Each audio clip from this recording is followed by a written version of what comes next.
नकाबपोश लड़की का पीछा कर रहा था। एक अनजान शक्ति उसे उस लड़की की ओर खींच रही थी। वो नकाब के अलावा अपने सारे कपड़े उतार कर झील में कूद गई।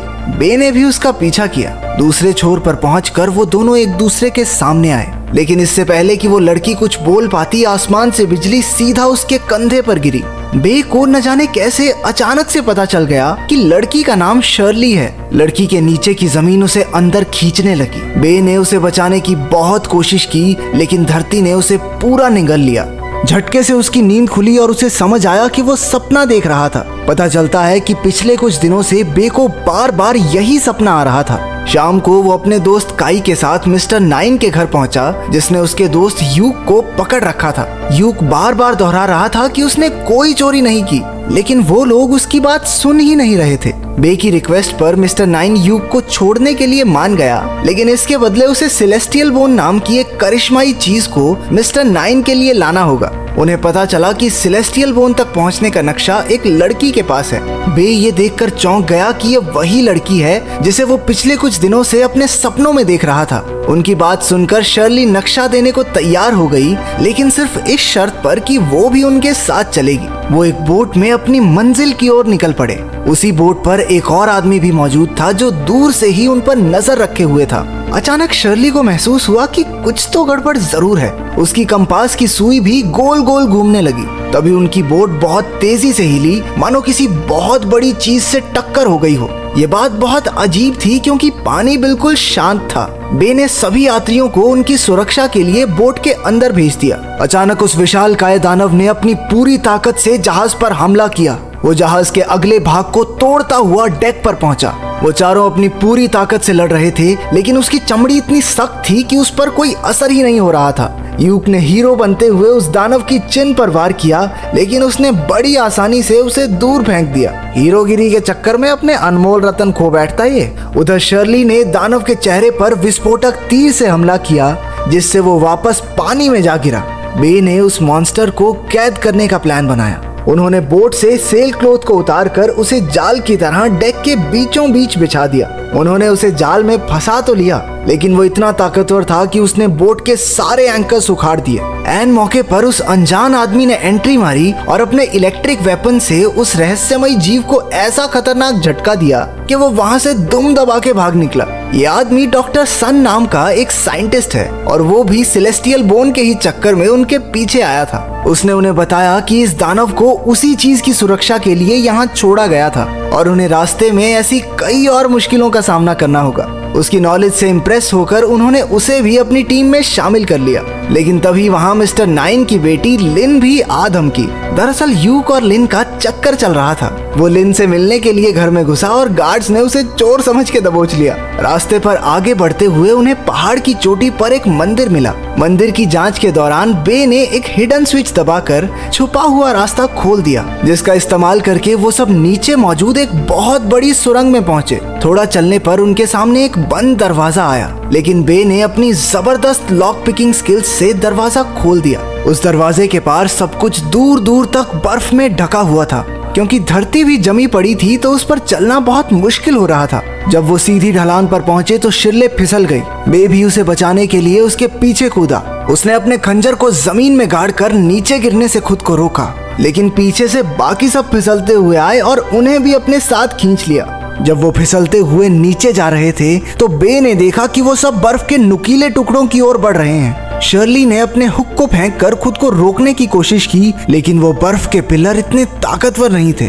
बे ने देखा कि उन नुकीली चट्टानों के बीच ही एक दो छोटी टनल्स भी मौजूद हैं, और अगर वो अपने आप को उनकी तरफ धकेल दें तो जान बच सकती है। उसने एक बार फिर से अपने खंजर को बर्फ में गाड़कर खुद को रोका और शर्ली के साथ मिलकर बाकी सबको उन टनल्स की तरफ डिफ्लेक्ट करने लगा। कुछ देर बाद खंजर के आसपास की बर्फ टूट गई और वो दोनों तेजी से उन नुकीली बर्फ की चट्टानों की ओर बढ़ने लगे। उसने शर्ली को बचाने के लिए उसे टनल की ओर धक्का दे दिया और खुद तेजी से मौत की तरफ बढ़ने लगा। ऐन मौके पर शर्ली ने अपने ग्रैपलिंग हुक को उसके बैग में फंसाकर उसे भी टनल में खींच लिया और उसकी जान बचाई। वो अब एक दूसरी गुफा में पहुंच गए थे जहां काफी अंधेरा था, लेकिन इस बार वो अकेले नहीं थे। जल्द ही उन्हें थोड़ी मिट्टी हटाने पर एक और दरवाजा दिखा। बे ने जल्दी से उसे खोलने की कोशिश की, लेकिन तभी उन सब ने देखा कि भेड़िए जैसे दिखने वाले जानवरों ने उन्हें हर तरफ से घेर लिया था। वो समझ चुके थे कि अब उनके पास लड़ने के अलावा कोई चारा नहीं, पर ये भेड़िए जैसे दैत्य इतने ज्यादा थे कि वो सब मिलकर भी उन्हें ज्यादा देर तक नहीं रोक पाएंगे। बे समझ गया कि उन्हें छत के रास्ते से ही निकलना होगा, वरना वो सभी इन भूखे भेड़ियों का खाना बन जाएंगे। उसने बाकी सबको वहां लटकी पेड़ की बेलों को पकड़कर ऊपर चढ़ने को कहा और खुद हाथ में मशाल लिए उन भेड़ियों को दूर हटाने लगा। लेकिन इससे पहले कि उनमें से कोई ऊपर पहुंच पाता, वो बेल टूट गई और सभी धड़ाम से नीचे गिरे।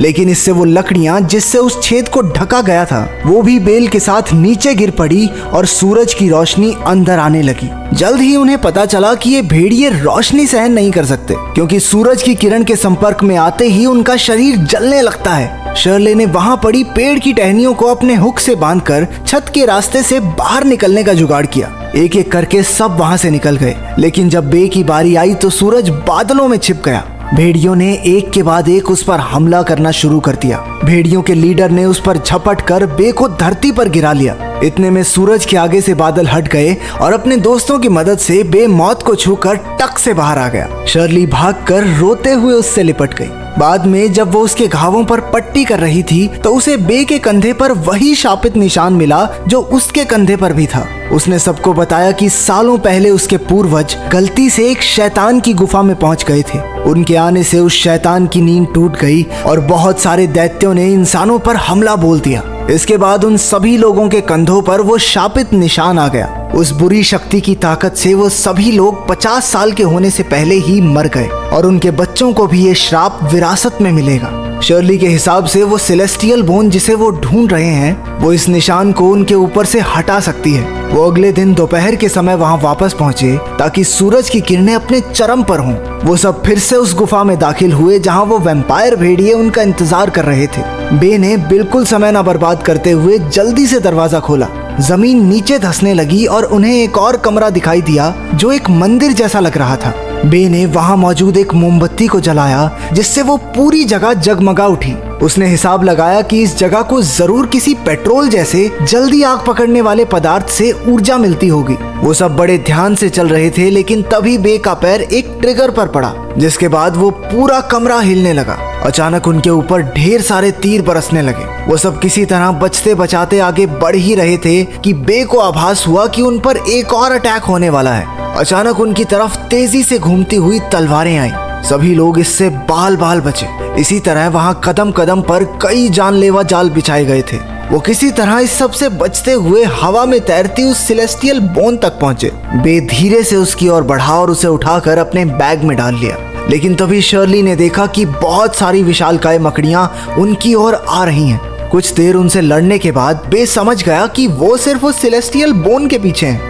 उसने अपनी जान जोखिम में डालकर सभी मकड़ियों को अपने पास बुला लिया ताकि बाकी सब वहां से सही सलामत निकल सकें। शर्ली ने वहीं रुककर बे की मदद करने का फैसला लिया, जबकि बाकी सब ऊपर की तरफ गए। अपनी रफ्तार और शर्ली की मदद से बे भी दूसरी तरफ पहुंचने में कामयाब हुआ, पर इससे पहले कि वो वहां से भाग पाते, उन मकड़ियों ने अपने जाले से सीढ़ी चढ़ रही शर्ली को नीचे खींच लिया। बे उसे बचाने के लिए वापस लौटा और देखते ही देखते उनकी पूरी टीम एक साथ मिलकर उन खतरनाक मकड़ियों का सामना करने लगी। उन्होंने प्लान बनाया कि यूक पूरे कमरे में पेट्रोल छिड़केगा, जबकि बाकी सब इस दौरान इन मकड़ियों से बचने का जुगाड़ करेंगे।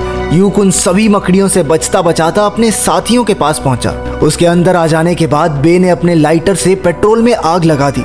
आग बहुत तेजी से फैलने लगी और वहां मौजूद लगभग सारी मकड़ियां जलकर राख हो गई। लेकिन जल्द ही आग और धुएं की वजह से उन सब का दम घुटने लगा। अचानक शर्ली ने देखा कि उसकी कंपास ठीक वैसे ही घूम रही है जैसे वो बोट पर घूम रही थी। इससे उन्हें शक हुआ कि वो शायद नदी के बहुत करीब हैं। वो दीवार को तोड़ने की कोशिश करने लगे।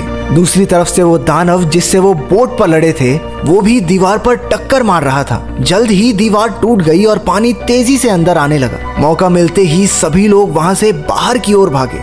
बे ने देखा कि वो दानव उसका पीछा करते हुए उस तक पहुंचने ही वाला है, लेकिन खुशकिस्मती से वो मलबे के नीचे दब गया, जिससे बे और बाकी सबकी जान बच गई। हम देखते हैं कि आखिर में वो सब सही सलामत अपने घर की तरफ